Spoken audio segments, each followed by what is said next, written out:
A lot of believers say atheists are the angry ones, but look closely.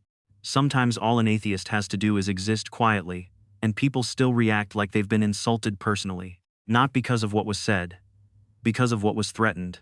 And once you see what's really happening psychologically, you stop seeing these arguments as debates about facts. You start seeing them as something much deeper. It feels personal because it is. If you grew up religious, you probably know this feeling instantly. You ask one honest question, and suddenly the atmosphere changes. People get tense, faces tighten, voices sharpen just a little. Somebody says, "Why are you attacking our faith?" Meanwhile, you're sitting there thinking, I literally just asked how Noah fit dinosaurs on the boat without turning the ark into Jurassic parking lot. That reaction confuses a lot of people at first, especially atheists, because atheists often assume religion is simply a set of beliefs people hold, kind of like political opinions or favorite sports teams. But for many believers, religion is not just belief, it is identity. Massive difference. To them, faith tied to childhood memories, family dinners, weddings, funerals, traditions, morality, and the people they loved most. Their religion may remind them of grandparents who prayed every night, or parents who used faith to survive difficult times. Sometimes belief becomes woven into every important memory they have. So when atheism enters the conversation, it rarely feels like a simple disagreement. It feels personal, because it touches things that already feel deeply personal. The believer is not hearing, "I disagree with your conclusion." Emotionally, they may hear, "Everything your life was built around might be wrong." And the strange part is, most believers do not consciously realize this is happening. They think they are defending truth itself. But often, beneath the surface, they are defending emotional stability. Their brain treats the challenge almost like a threat to safety. That is not stupidity. It is human psychology. People protect the ideas that protect them. Everybody does this to some degree, atheists included. Humans get emotionally attached to worldviews, because those worldviews help organize reality into something manageable. And honestly, once you understand that, religious arguments start looking very different. You realize many debates are not actually about evidence first. They are about fear. Fear of losing certainty, fear of losing identity, fear of pulling one thread and watching the entire sweater unravel, while your uncle stands there, insisting he can still wear it to church. The fear nobody wants to admit. A lot of religious arguments sound intellectual on the surface. People quote scripture, debate philosophy, bring up science, morality, history. But underneath many of those arguments is something much more emotional. For many believers, religion is not just a belief system, it is an emotional survival system. That is why some believers become deeply uncomfortable around atheists who are calm, not angry, not mocking, not acting like they just escaped a cult documentary on late-night cable television. Just normal people who seem completely okay without God.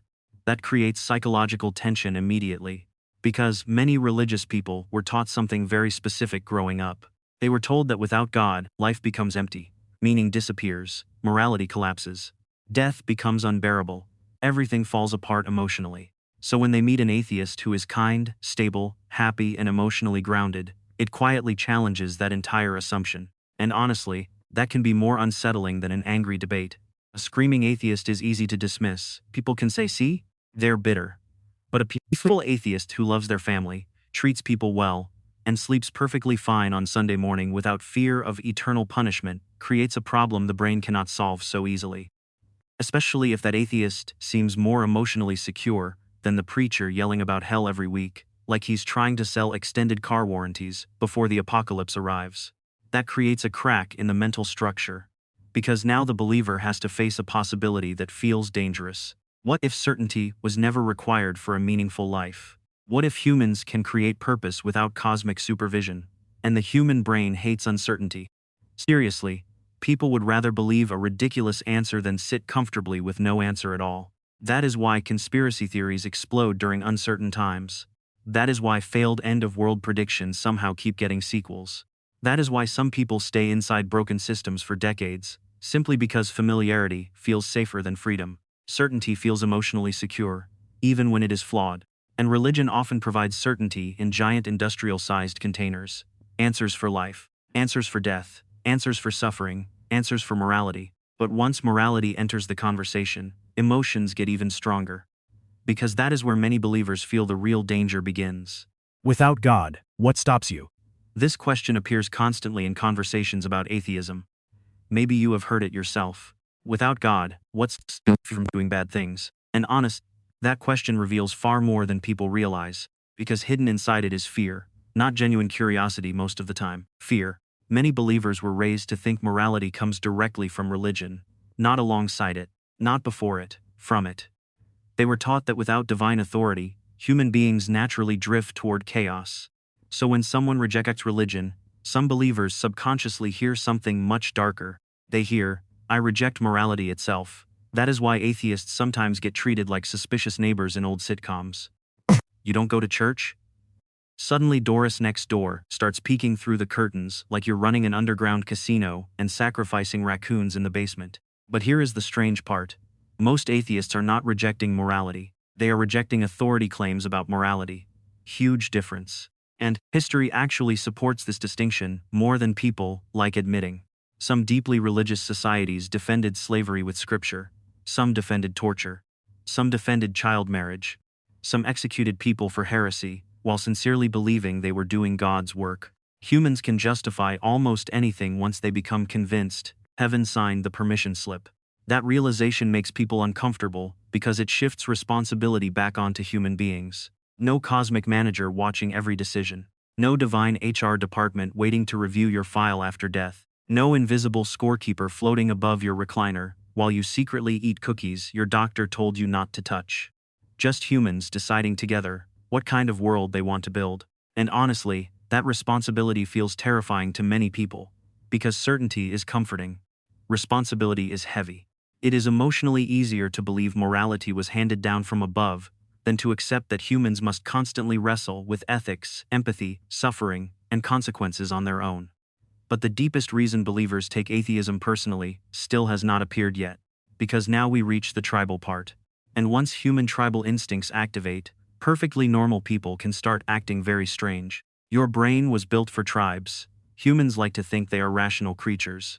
We love the idea that we calmly examine evidence, carefully weigh facts, then arrive at logical conclusions like wise philosophers sitting peacefully on mountaintops. Reality is much messier. Humans are social creatures first, rational creatures second, maybe third on certain holidays after wine gets involved. Our ancestors survived by belonging to groups. Thousands of years ago, if your tribe rejected you, you did not wander off proudly talking about independent thinking and personal truth. You froze to death, got eaten, or became history's first motivational speaker shouting life advice at wolves. So the human brain evolved to become extremely sensitive to social belonging. Acceptance meant survival, rejection meant danger. Religion taps directly into that ancient wiring. That is why criticism of religion can feel emotionally similar to criticism of family, culture, or nationality.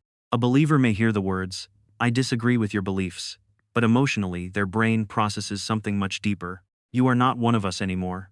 And humans react very strongly to that feeling.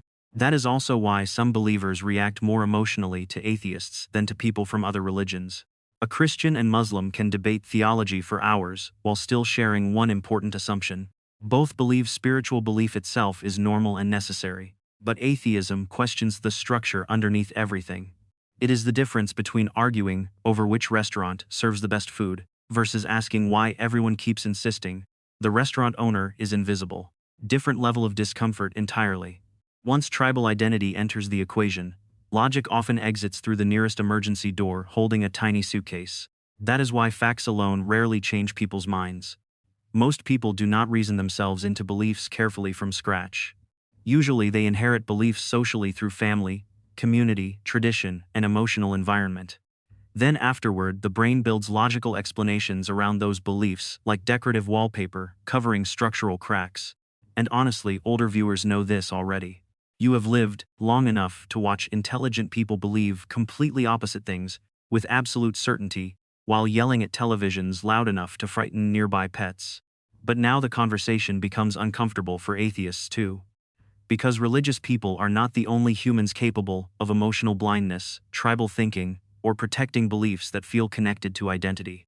Atheists sometimes miss what religion actually does. Some atheists make a huge mistake when they talk about religion. They assume religion survives simply because people are unintelligent.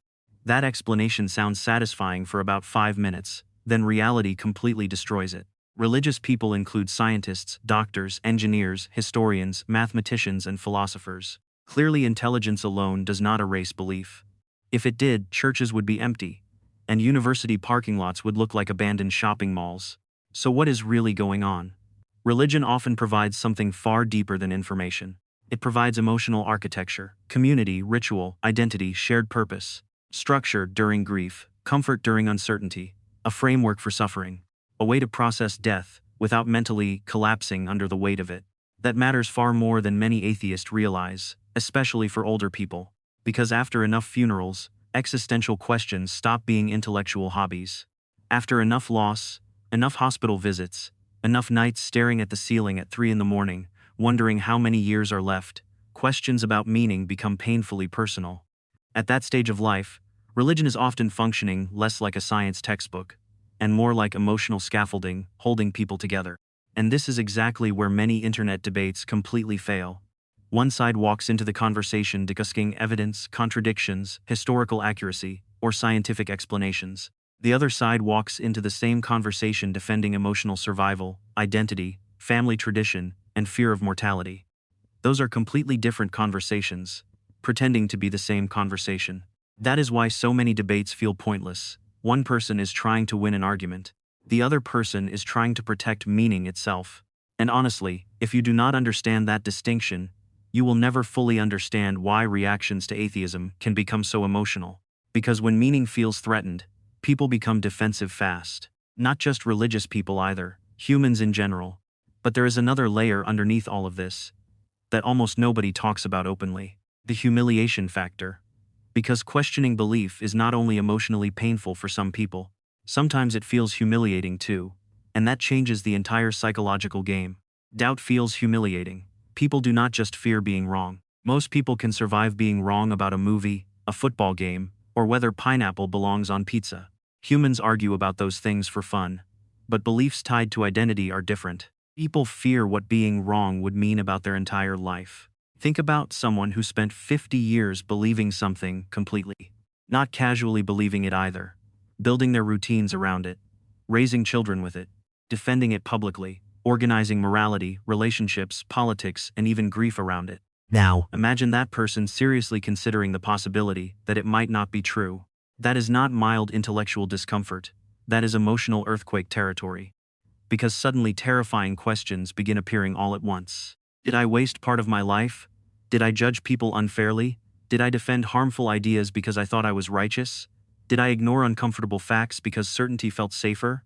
That is brutal psychological territory for any human being. Most people avoid that kind of pain whenever possible. So instead of examining the doubt itself, many attack the source of the doubt. That explains why calm atheists sometimes trigger stronger reactions than aggressive ones. An angry atheist is easy to dismiss. Believers can label them bitter, arrogant, rebellious, or emotionally damaged. Problem solved. But a calm atheist who is compassionate, ethical, emotionally stable, and genuinely content creates a psychological problem that is much harder to explain away, especially if they do not fit the stereotype believers were taught growing up. That creates cognitive dissonance. And cognitive dissonance is one of the most uncomfortable experiences the human brain can endure. Humans will bend logic into pretzels to escape it. Sometimes people even convince themselves atheists are secretly miserable deep down, which explains one of the theist claims you constantly hear online.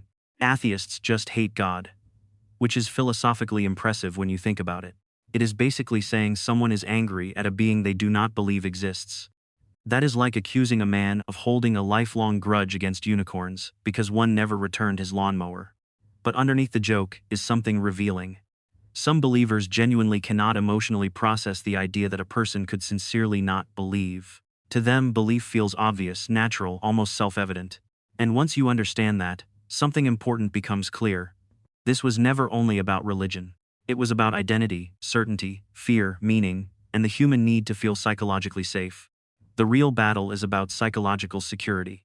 Atheism becomes personal when belief stops being just an idea and becomes emotional shelter. That is the core truth underneath almost all of this. For some people, religion is not merely theology or philosophy. It is the structure holding together hope, identity, grief, morality, family traditions, purpose, and fear of death all at the same time.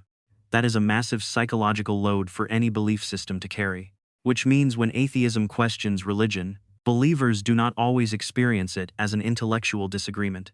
Emotionally, it can feel like someone is threatening the very structure helping them cope with existence itself. Not because atheists are evil, not because believers are stupid, because humans become defensive whenever they feel psychologically exposed. And honestly, once you truly understand this, something interesting happens. You stop interpreting every angry argument as pure hatred or ignorance. Sometimes the person arguing is actually afraid. Sometimes they are confused. Sometimes they feel emotionally cornered. Sometimes they are defending family identity. Sometimes they are protecting grief that never fully healed. And sometimes they are terrified of what happens if the structure collapses. Because once belief becomes tied to emotional survival, questioning that belief can feel dangerous in a way outsiders often underestimate. This is why conversations about religion can suddenly become emotional so fast.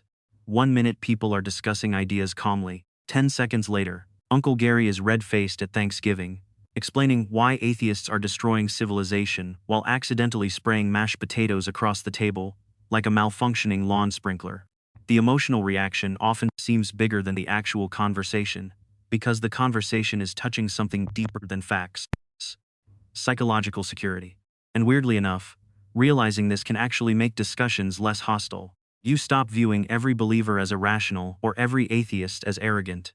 You begin seeing human beings trying to protect what makes life emotionally manageable for them. Not always, of course. Internet comment sections still occasionally resemble raccoons fighting inside a garbage can behind a casino at 2 in the morning. But at least the behavior starts making sense. And once human behavior starts making sense, the anger loses some of its mystery. The biggest mistake both believers and atheists make is assuming the other side is driven purely by logic. Humans are rarely that simple. Most people protect what gives them stability. Sometimes that's religion, sometimes politics, sometimes ideology, sometimes even skepticism itself. The real question isn't, why do some believers take atheism personally? The deeper question is, what happens to the human mind when a belief stops being just an idea and becomes part of survival itself? Because once a belief fuses with identity, disagreement no longer feels intellectual, it feels personal. And that changes everything.